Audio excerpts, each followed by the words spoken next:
to make this historic address to the nation, announcing that Osama bin Laden, the #1 terrorist, is dead.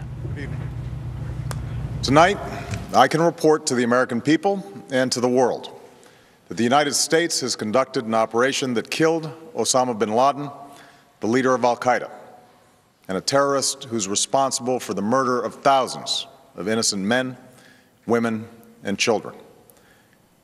It was nearly 10 years ago that a bright September day was darkened by the worst attack on the American people in our history. The images of 9/11 are seared into our national memory.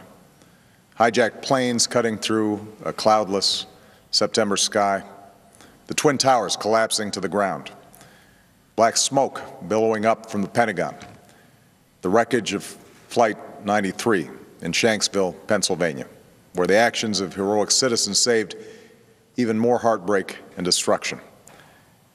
And yet we know that the worst images are those that were unseen to the world. The empty seat at the dinner table, children who were forced to grow up without their mother or their father, parents who would never know the feeling of their child's embrace, nearly 3,000 citizens taken from us, leaving a gaping hole in our hearts. On September 11th, 2001, in our time of grief, the American people came together. We offered our neighbors a hand, and we offered the wounded our blood. We reaffirmed our ties to each other and our love of community and country.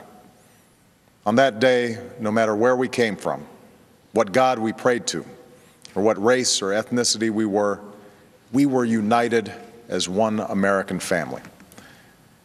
We were also united in our resolve to protect our nation and to bring those who committed this vicious attack to justice.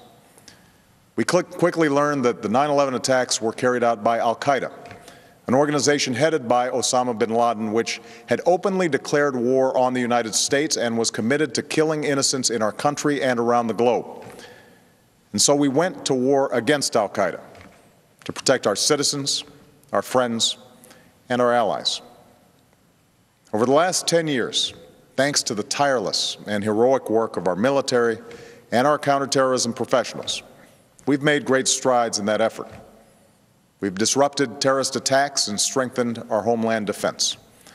In Afghanistan, we removed the Taliban government, which had given bin Laden and al-Qaeda safe haven and support. And around the globe, we worked with our friends and allies to capture or kill scores of al-Qaeda terrorists, including several who were a part of the 9/11 plot. Yet Osama bin Laden avoided capture and escaped across the Afghan border into Pakistan. Meanwhile, al-Qaeda continued to operate from along that border and operate through its affiliates across the world. And so shortly after taking office, I directed Leon Panetta, the director of the CIA, to make the killing or capture of bin Laden the top priority of our war against al-Qaeda, even as we continued our broader efforts to disrupt, dismantle, and defeat his network. Then, last August, after years of painstaking work by our intelligence community, I was briefed on a possible lead to bin Laden. It was far from certain, and it took many months to run this thread to ground. I met repeatedly with my national security team as we developed more information about the possibility that we had located bin Laden hiding within a compound deep inside Pakistan. And finally, last week, I determined that we had enough intelligence to take action and authorized an operation to get Osama bin Laden and bring him to justice. Today, at my direction, the United States launched a targeted operation against that compound in Abbottabad, Pakistan. A small team of Americans carried out the operation with extraordinary courage and capability. No Americans were harmed. They took care to avoid civilian casualties. After a firefight, they killed Osama bin Laden and took custody of his body. For over 2 decades, bin Laden has been al-Qaeda's leader and symbol, and has continued to plot attacks against our country and our friends and allies. The death of bin Laden marks the most significant achievement to date in our nation's effort to defeat al-Qaeda. Yet his death does not mark the end of our effort. There's no doubt that al-Qaeda will continue to pursue attacks against us. We must and we will remain vigilant at home and abroad. As we do, we must also reaffirm that the United States is not and never will be at war with Islam.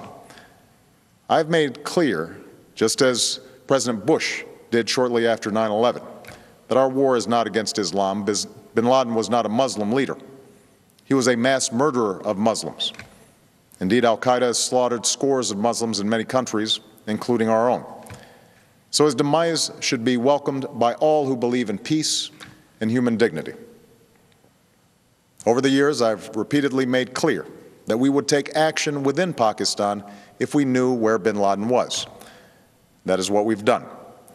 But it's important to note that our counterterrorism cooperation with Pakistan helped lead us to bin Laden and the compound where he was hiding. Indeed, bin Laden had declared war against Pakistan as well and ordered attacks against the Pakistani people. Tonight, I called President Zardari, and my team has also spoken with their Pakistani counterparts. They agree that this is a good and historic day for both of our nations. And going forward, it is essential that Pakistan continue to join us in the fight against al-Qaeda and its affiliates. The American people did not choose this fight. It came to our shores and started with the senseless slaughter of our citizens. After nearly 10 years of service, struggle, and sacrifice, we know well the costs of war. These efforts weigh on me every time I, as Commander-in-Chief, have to sign a letter to a family that has lost a loved one, or look into the eyes of a service member who's been gravely wounded. So Americans understand the costs of war. Yet, as a country, we will never tolerate our security being threatened, nor stand idly by when our people have been killed. We will be relentless in defense of our citizens and our friends and allies. We will be true to the values that make us who we are.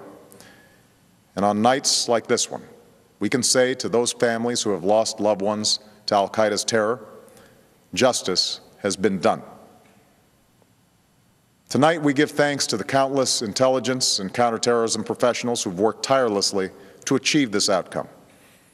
The American people do not see their work nor know their names, but tonight they feel the satisfaction of their work and the result of their pursuit of justice.